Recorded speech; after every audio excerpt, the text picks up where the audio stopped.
ঢাকা বিশ্ববিদ্যালয়ের আইন বিভাগ অনেকের জন্য যেটা স্বপ্ন, আমাদের স্টুডেন্ট বিকনের জন্য সেটা সত্যি। মেধাক্রম যখন 12 দেখেছিলাম তখন আমি আসলে নিজের চোখকে বিশ্বাস করতে পারি নাই। আমরা আজকে এসেছি বিকনের সাথে কথা বলতে, ওর কাছ থেকে টিপস অ্যান্ড ট্রিক্স গুলো নিতে, যেগুলো ফলো করলে আমাদের অন্যান্য স্টুডেন্টরাও ঢাকা বিশ্ববিদ্যালয়ের আইন বিভাগের মতো এত চমৎকার সব ডিপার্টমেন্টে চান্স পেতে পারবে। আমি মনে করি টেনিস স্কুল যেভাবে আমাদেরকে প্রথম থেকে গাইডলাইন দিয়েছে, এটা একটা স্টুডেন্টের জন্য বি ইউনিটে চান্স পাওয়ার জন্য মোর দেন এনাফ। বিকন, তুমি যদি আমাকে এই জার্নিটার কথা একটু বলতে, যে 4 বছর সায়েন্সে পড়ার পরে তুমি ডিসাইড করলা যে না, সায়েন্স আমাকে দেওয়ার হবে না, বাসায় কিরকম পরিস্থিতি ছিল তখন, আর বাসায় এখন কিরকম পরিস্থিতি? হ্যাঁ, আসলে আমার বাবা মা সবসময় আমার প্রতি অনেক সাপোর্টিভ ছিল, তাই আমি আমার নিজের ক্যারিয়ারে যে ডিসিশনটা নিব সেটাতে আমার বাবা মা সবসময় আমাকে সাপোর্ট করেছে। তবে সমাজের অবস্থাটা অনেকটা ভিন্ন ছিল, কারণ সবাই বলতো যে তুমি 4 বছর সায়েন্স পড়লা, এখন কেন আর্টসে যাবা।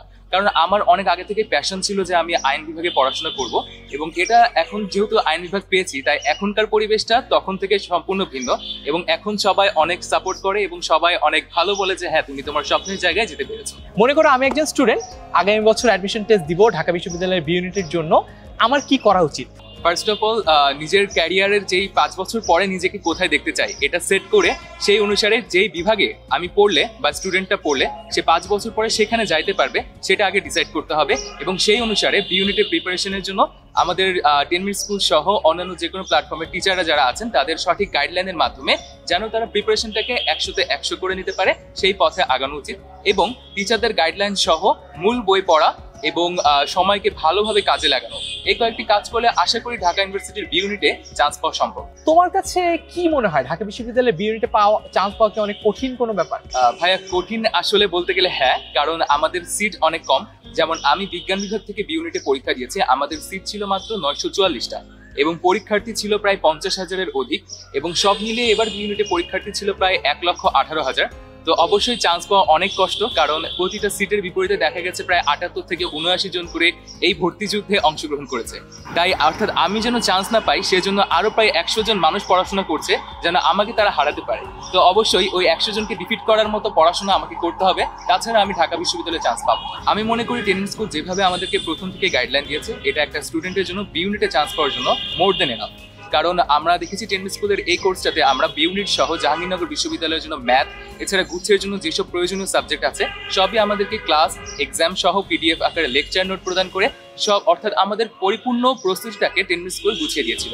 আমার কাছে মনে হয়েছে যে মডেল টেস্ট যেগুলো আমরা দিতাম সেটা অনেক ইফেক্টিভ ছিল আমার জন্য পার্সোনালি, কারণ আমি অনেক সময় মডেল টেস্টের স্কোরটা ভালো করতে পারতাম না, র্যাঙ্ক প্রথম দিকে আমার অনেক পিছিয়ে আসতো। তো আমি যখন মডেল টেস্ট বারবার দিয়ে প্র্যাকটিস করতাম এবং আমার যে ভুলগুলো ছিল সেই ভুলের নিচে সঠিক উত্তরটা যখন দেওয়া থাকতো উইথ এক্সপ্লেনেশন, আমার আসলে মনে রাখতে সুবিধা হতো, এবং আমি পরবর্তীতে আমি ঢাকা ইউনিভার্সিটির কোয়েশ্চেনেও হুবহু কমন পেয়েছি কিছু প্রশ্ন, যেটা আমাকে পরবর্তীতে আমার র্যাঙ্ক অনেক আগে রাখতে আমাকে সাহায্য করেছে। ভাই, আসলে মেধাক্রম যখন 12 দেখেছিলাম তখন আমি আসলে নিজের চোখকে বিশ্বাস করতে পারি নাই, এবং ওইটার আমি স্ক্রিনশট তুলে আমার এক ঢাকা ইউনিভার্সিটির সিনিয়রকে কল দিয়েছিলাম যে ভাইয়া, এইটা কি আমার মেরিট পজিশন, মানে আমি কি আসলে 12তম? তখন সে বললো যে হ্যাঁ, তুমি 12তম হয়েছো। তো আসলে এটা আমার জন্য অবিশ্বাস্য ছিল। আমি যখন বাবা মাকে কল করেছিলাম যে হ্যাঁ আমি 12তম, তারা জিজ্ঞেস করলো শুধু 12 নাকি 1200 বা এরকম টাইপের। আমি বললাম না, শুধু 12। আলহামদুলিল্লাহ বলে তারা বললেন যে বাবা, আমি তোমার প্রতি অনেক গর্বিত, তুমি পেরেছো, আলহামদুলিল্লাহ, তোমার পরিশ্রমের ফল তুমি আজকে পেয়েছো। এবং শুধু তোমার গার্জিয়ান না, তোমার শিক্ষক হিসেবে আমিও কিন্তু অনেক গর্বিত, মানে তুমি 12তম হয়েছো ঢাকা বিশ্ববিদ্যালয়ের মতো এত কম্পিটিটিভ একটা জায়গায়। I am really proud of you. Thank you ভাইয়া।